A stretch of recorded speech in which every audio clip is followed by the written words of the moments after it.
Namo Bhagavate Vasudevaya.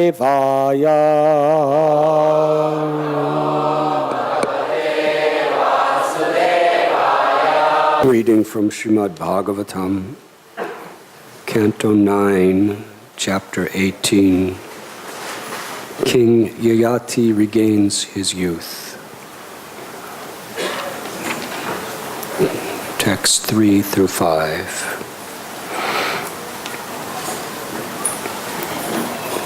In this narration,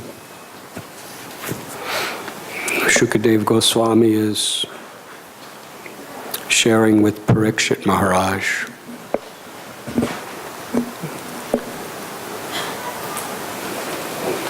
many great lessons are there. Srimad Bhagavatam is Amalam Puranam, is the spotless Purana, manifesting the highest level of unalloyed pure devotional service, which culminates in the beautiful pastimes of Krishna's life in Vrindavan, Mathura and Dwarka. In the 9th canto wherein we are reading, we are leading up to the pastimes of Lord Krishna. And Srimad Bhagavatam provides us perfect examples of how to live as a pure devotee, as well as the pitfalls, the dangers of what a devotee must be very aware of. And therefore there are stories which illustrate people having serious difficulty, who are not illustrating pure unalloyed devotion.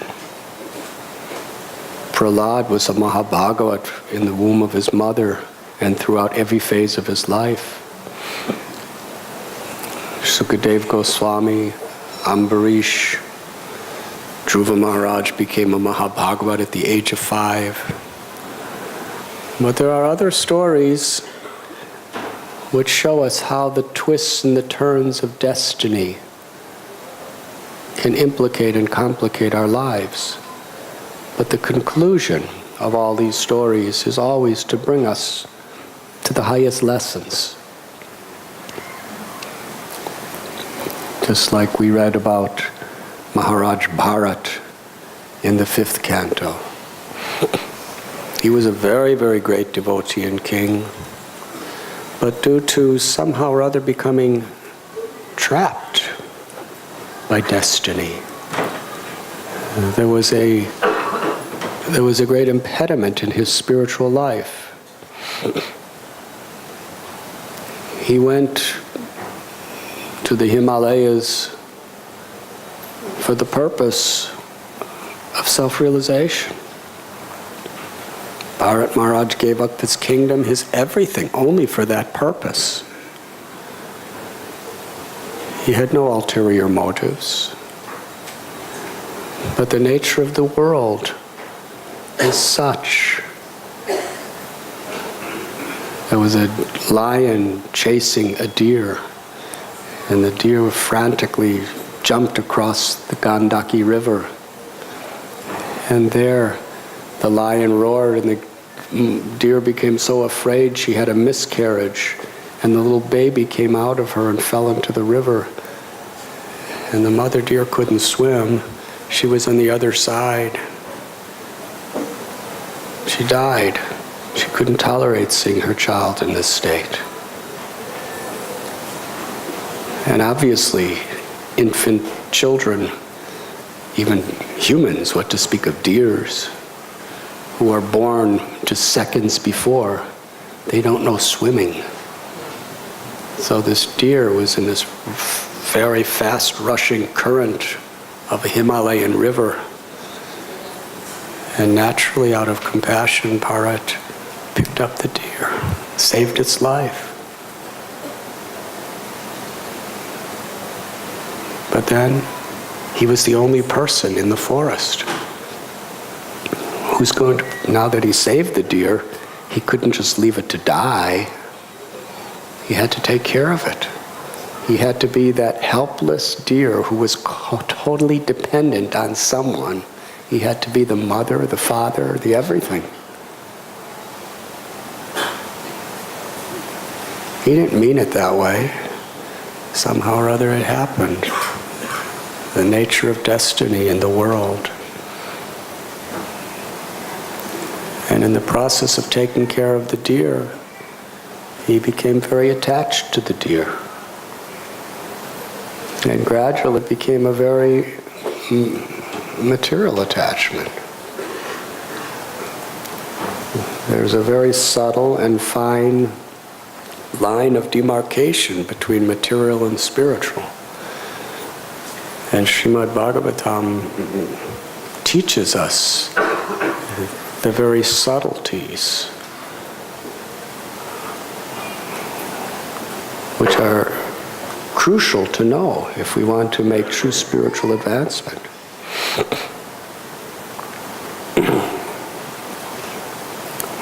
What is material philanthropy and welfare work, which is certainly in the mode of goodness?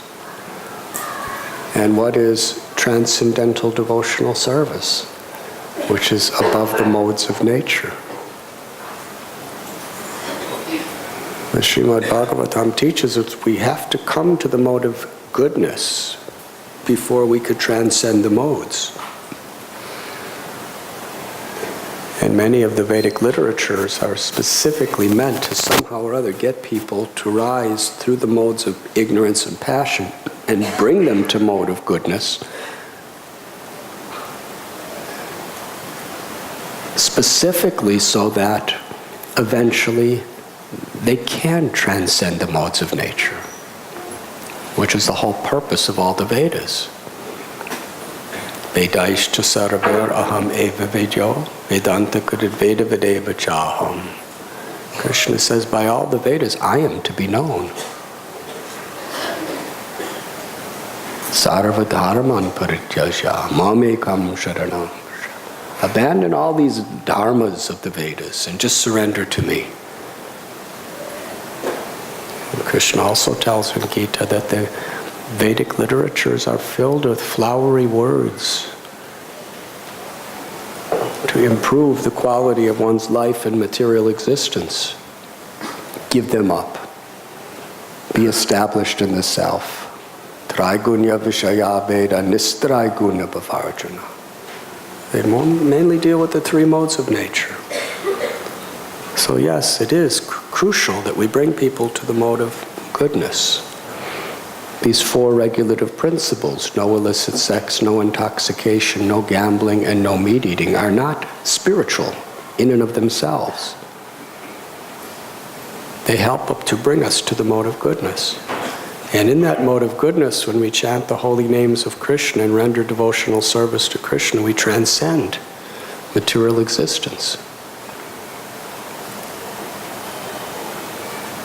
So it's important in our society to elevate people to the mode of goodness. But the fine, subtle line of Srimad Bhagavatam in this story of Bharat Maharaj is when you're transcending the modes of nature, it's a great fall down to come back to the mode of goodness.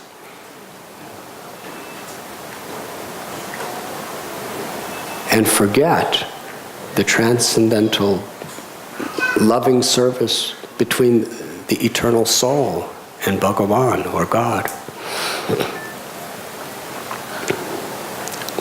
So somehow or other, by circumstances, he was just trying to be nice, that's all. He wasn't cruel, he wasn't evil, he wasn't selfish, he wasn't egoistic. He was just trying to be good and help someone who was in desperate need. But because he was not very, very careful, and he had no good association to warn him about what was happening. The story very much illustrates the need for association, even on very high levels of Krishna consciousness. So he became attached, and his next life he became a deer. He lost his human birth. But because of his devotion, neha vikramanat sosti pratyavayo nividyate, because of his very high level of devotion, Krishna gave him the opportunity to remember his past life.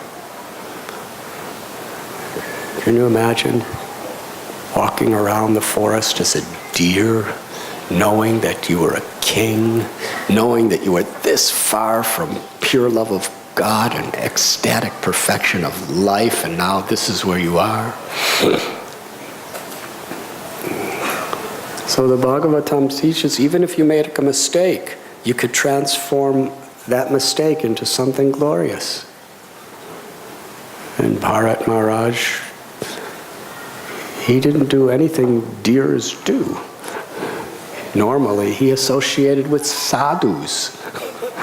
Wherever there was Hari Katha going on in the forest, he would just be close by listening. He fixed his mind on Krishna.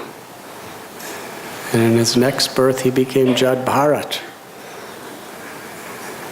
And then as Jad Bharat, he took the role of an avaduta by his own purposes, and was ridiculed, criticized, condemned. People tried to murder him because he looked so stupid. But he liked that because it was very conducive to his Krishna consciousness.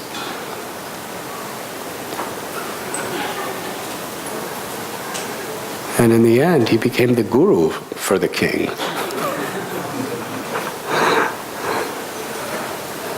And that was his perfection. So in this story, we also find the subtle dangers of material existence, how different people in different situations, both Bharat Maharaj and Yayati were Kshatriyas, coming from very, very royal, divine families.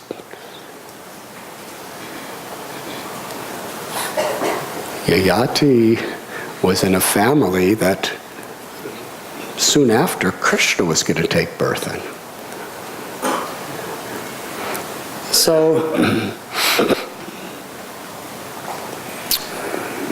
I'm not going to speak too much of this story because other speakers will. But in brief,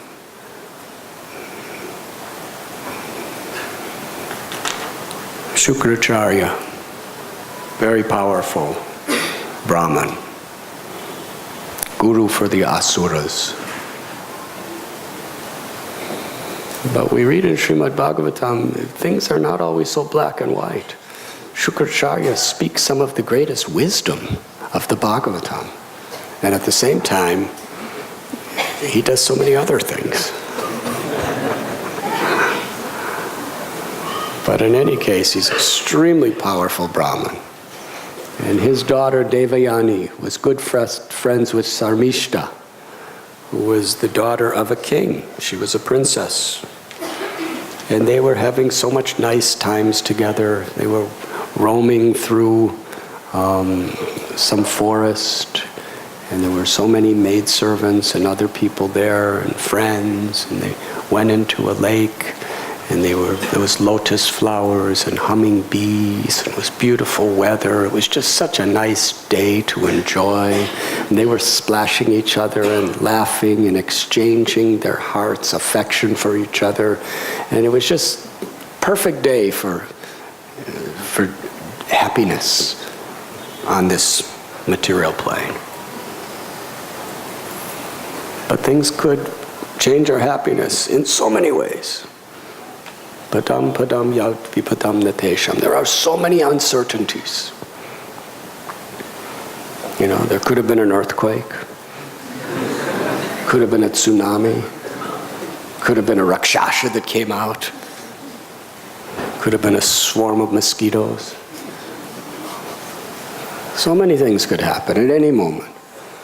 Well, in this case, there was just a simple mistake.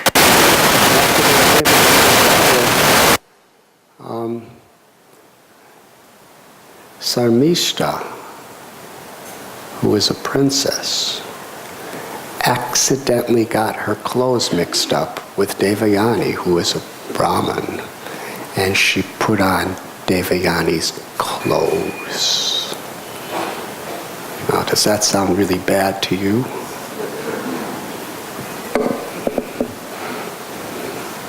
Well, for Devayani, this was unbearable. Somehow or other, Sharmisha didn't even mean it. She just accidentally put on her friend's clothes. And Devayani, how dare you, of a lower caste than me, to put on my clothes? It is, what are the examples she's using?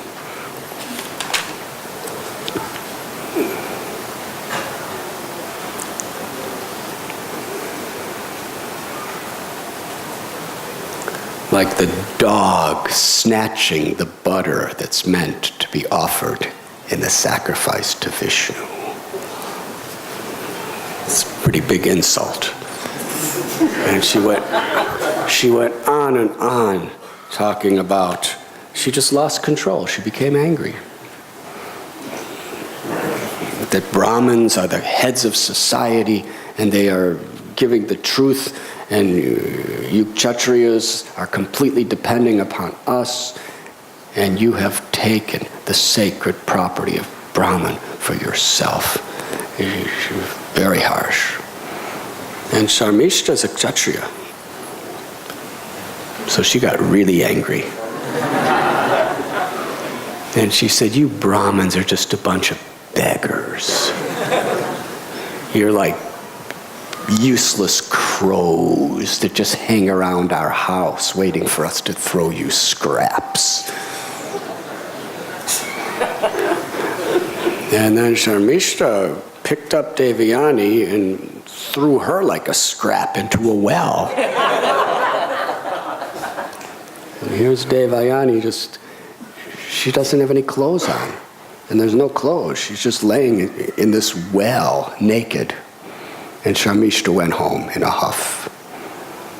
And everybody went with her. So, our beloved King Yayati.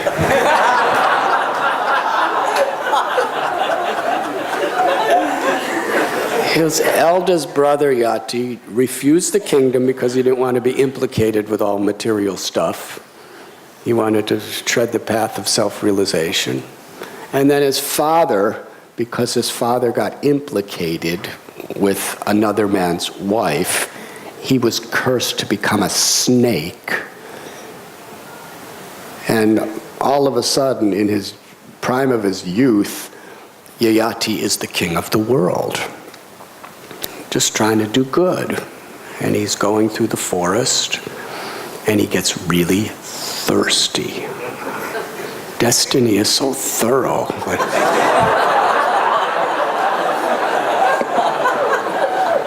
When destiny wants to test you, they're just so minute, thorough in the details of how it's going to get you, and you have to be so strong to be able to maintain your standards, your ideals. So he goes to the well, just like any other well. He goes to get water, and he sees this beautiful Brahmin young girl with no clothes on. And she sees him and she cries out, "Help me, save me, save me." So what is he supposed to do? Kind of like Bharat Maharaj with the deer. Is he going to just let her die? He's the king. He has to save his citizens. A king must give shelter to anyone who takes shelter. So first thing he did is he took off his outer cloth, his upper cloth, and threw it down to her to put on like clothes. So she wrapped herself up, and then he reached his hand down and with with his mighty Kshatriya strength, he pulled her up. And she said, because you have held my hand in this way,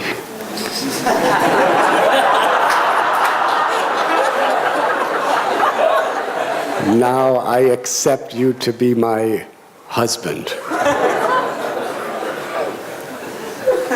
She said that previously she had been cursed that she wasn't allowed to marry a Brahmin. So this is destiny. It's destiny. I'm meant to be married to you. I'm the daughter of Shukracharya. So the king, let's go talk to your father, and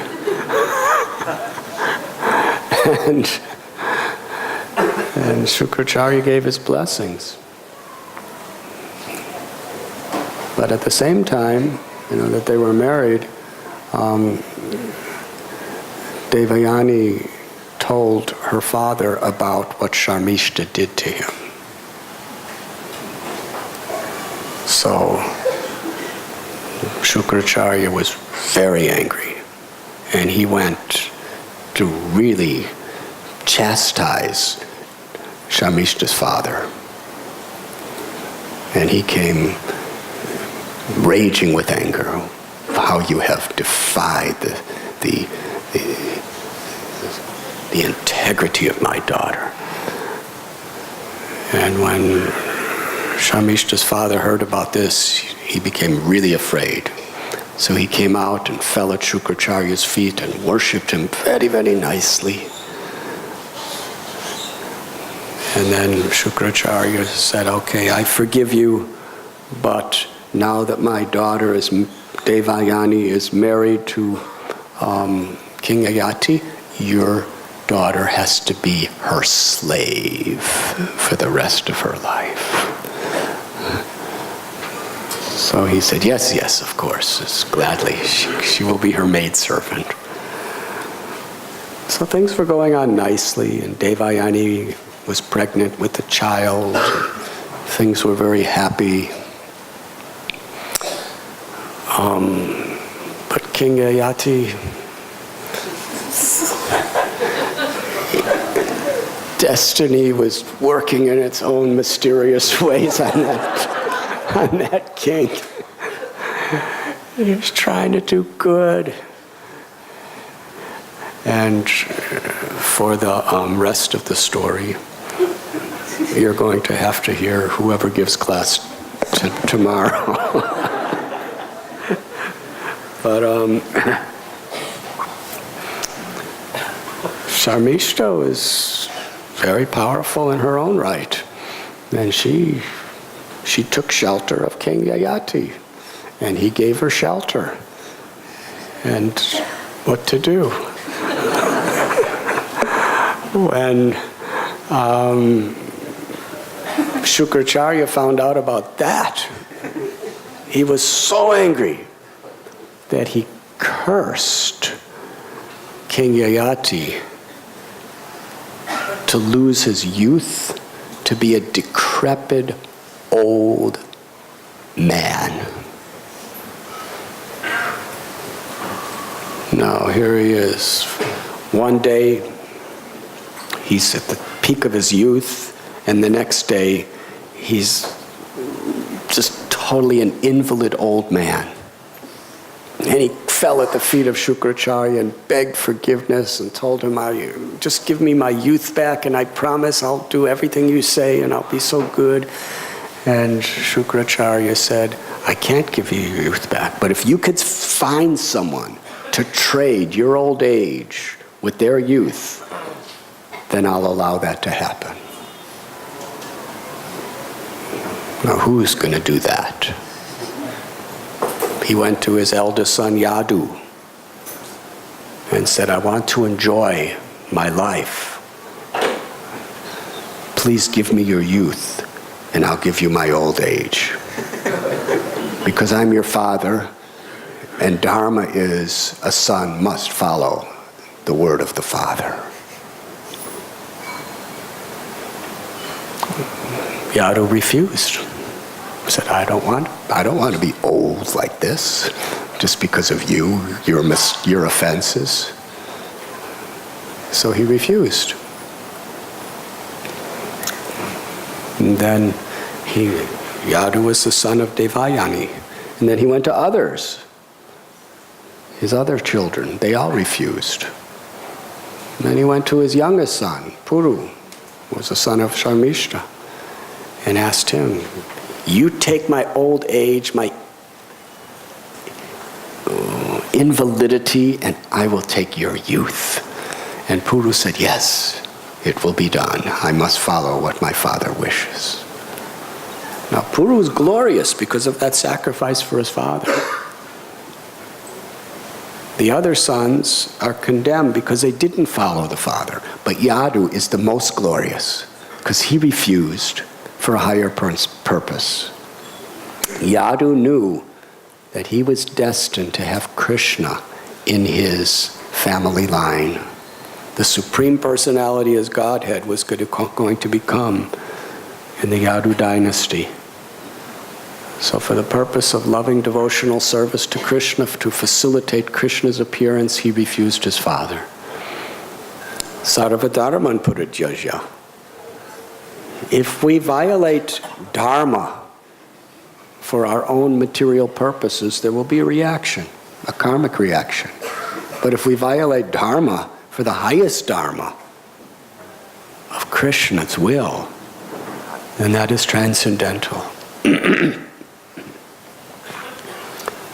So ultimately, everything just, Srimad Bhagavatam, so nice, because King Yayatu was, after some time, he became so disgusted with himself. He was suffering so bad. He told his wife, I am like a he-goat and you are like a she-goat and we're just living like goats. Some other interesting developments happened in the destiny of King Yayati during this time.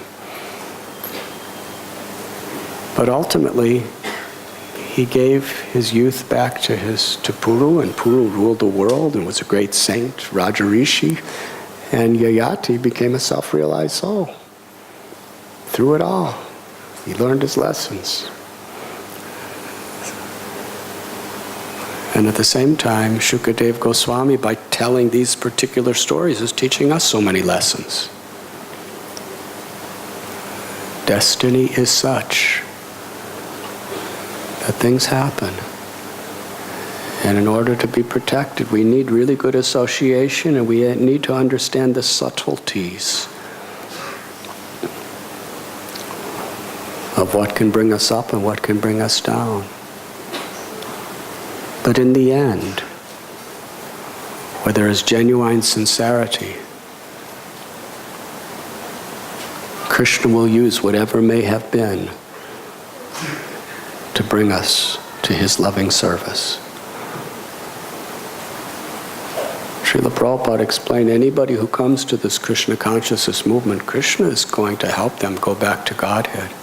But if they're not very careful on the way back to Godhead, they may have to take some detours and suffer miserably in those detours. But eventually they're going to come back because they've one time cried out Krishna's name with sincerity.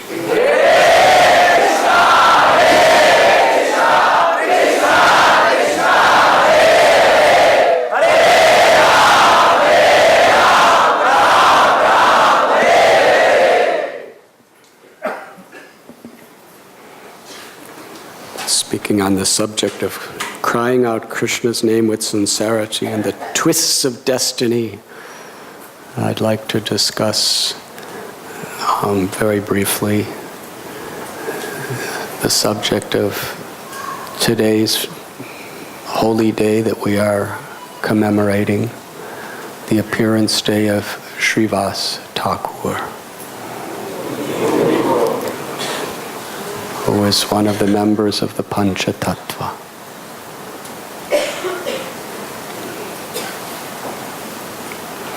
Srivas Thakur is an incarnation of Narada Muni,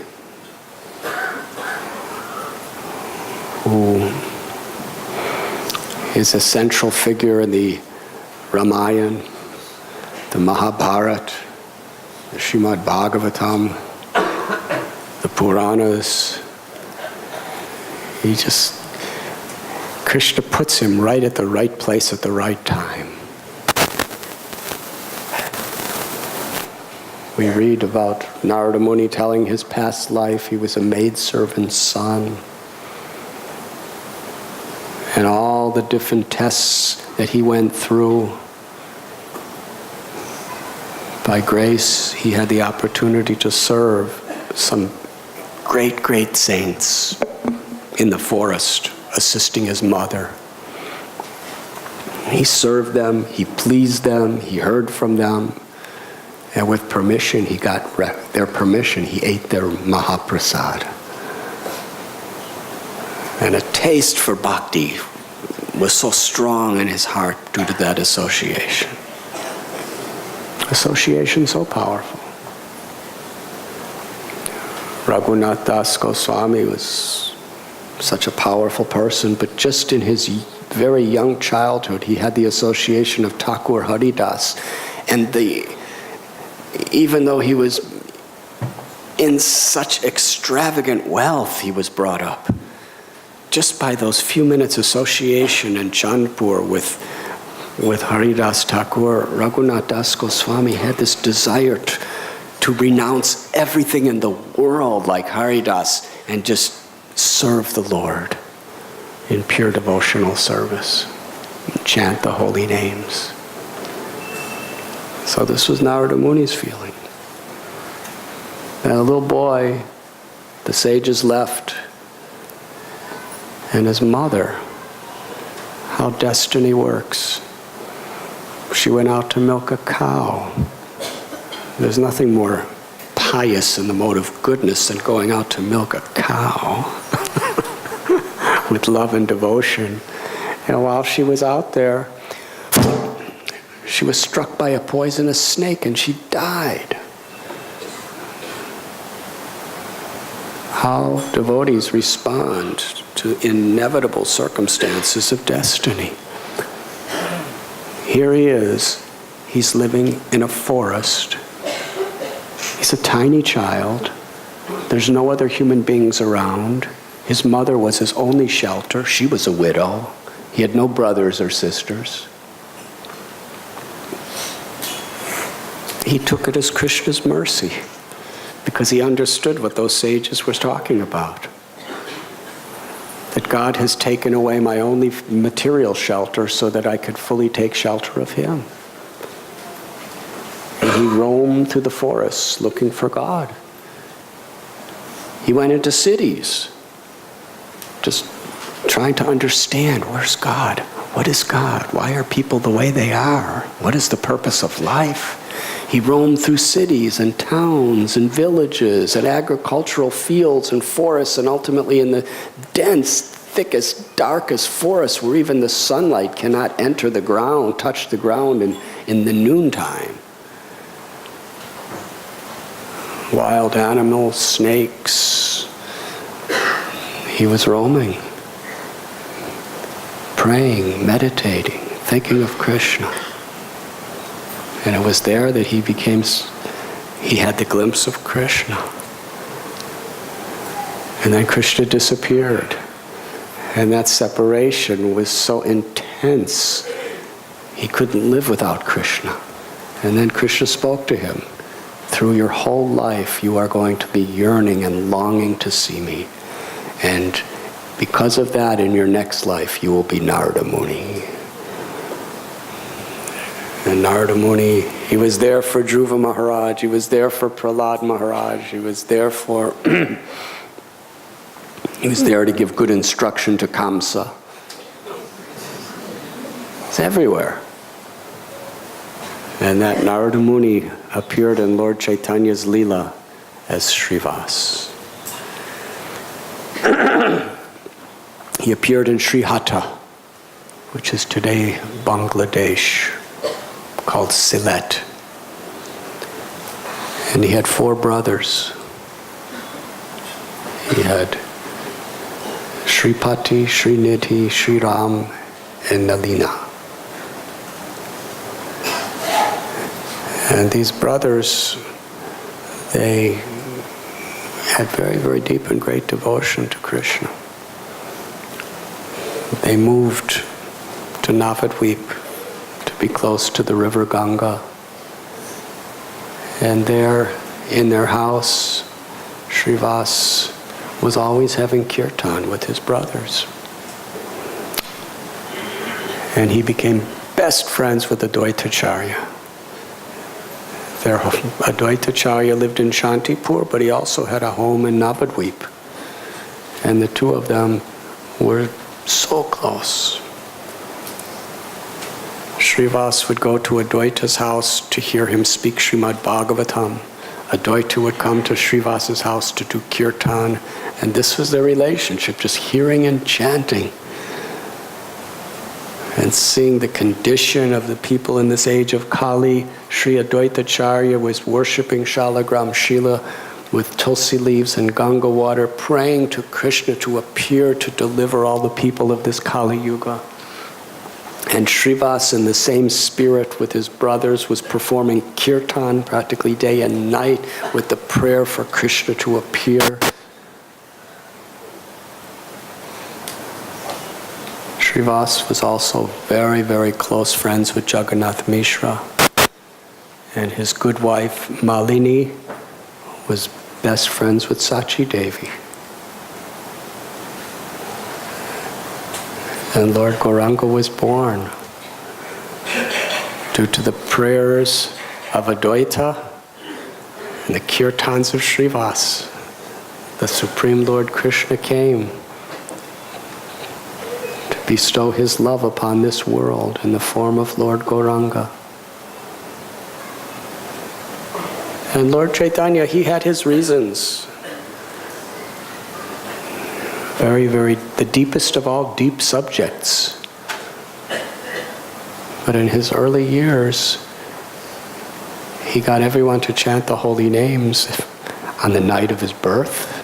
He got everyone to chant the holy names when he would cry. But then as he entered in his childhood, he became a great scholar. And totally concealed that love of Radha that was within his heart, and concealed his identity as the Supreme Personality of Godhead. And he was just the greatest scholar that ever lived on earth as a little boy. And he was very eager to challenge people in debate and defeat them. No one could defeat him. And this is the highest place of learning in all the world. And debate, scholarship, was the highest prestige a person could have. And he had it all. But the devotees, they don't take serious anything as being of any true value without humble devotion to Krishna. Devotees like Srivas, there was something mysterious because they loved Nimai just like they loved Krishna, but they didn't know he was Krishna, and they couldn't tolerate that he wasn't a devotee. They would come together and pray, Krishna, make Nimai a devotee. If he becomes a devotee, he will expand, nobody could resist him. He will expand the Sankirtan movement like no one else. And Nimai purposely would have blocked the road of devotees when he would see them and challenge them to mundane debates. And the way he would challenge, because he was so clever, he would just intertwine his arguments in so many ways that you couldn't go away. You would just be trapped in argument. And you couldn't win. And it was on subjects that devotees just couldn't care less about. It was just a total waste of time, grammatical, verbal roots and stuff like that.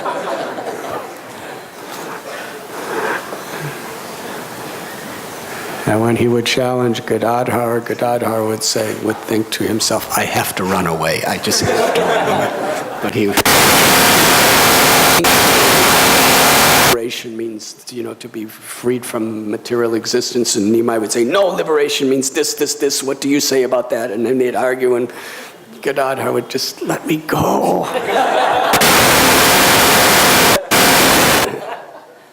And Mukunda, he would see Lord Chaitanya coming, and Lord Chaitanya would be with his students because he had so many people who were learning from him. And Mukunda saw him coming, and Mukunda ran the other way. And Nimai said to his students, why did Mukunda run away? They said, he must have something important he has to do. Nimai said, no, because he doesn't want to see me because I don't talk about Krishna. Then he cried out to Mukunda, someday I will become such a devotee of Krishna that you'll never want to give up my association. You'll never want to leave me. And everybody was thinking, what is he talking?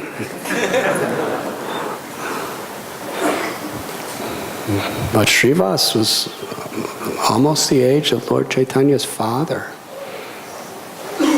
And when Lord Chaitanya would go up to Srivas, he would be very respectful because Srivas's devotion was so deep. He was so grave and so compassionate.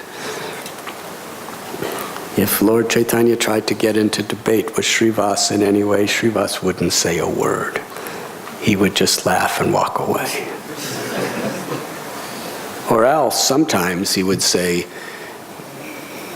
Nimai, you are simply wasting your life. I'm not impressed at all.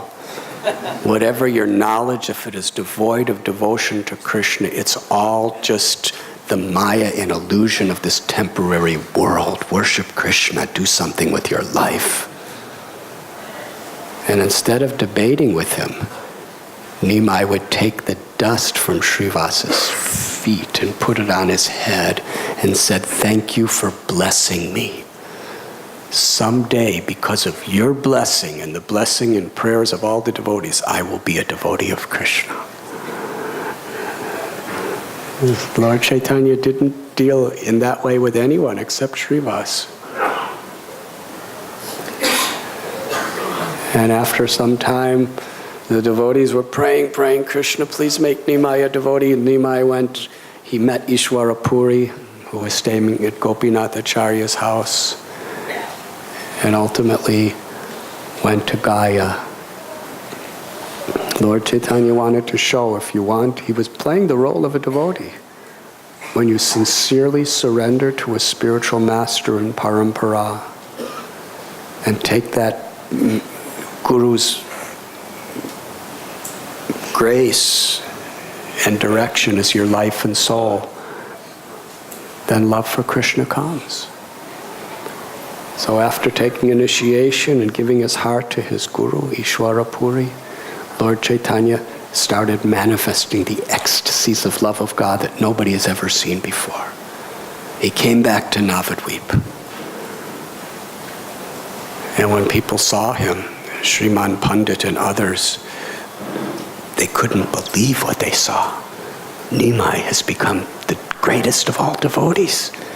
And every morning the devotees would go to this one creeper where they would collect flowers for their puja. And Srivas was there, and Sriman Pandit and others were saying that you won't believe what I saw. Nimai Pandit has become a devotee.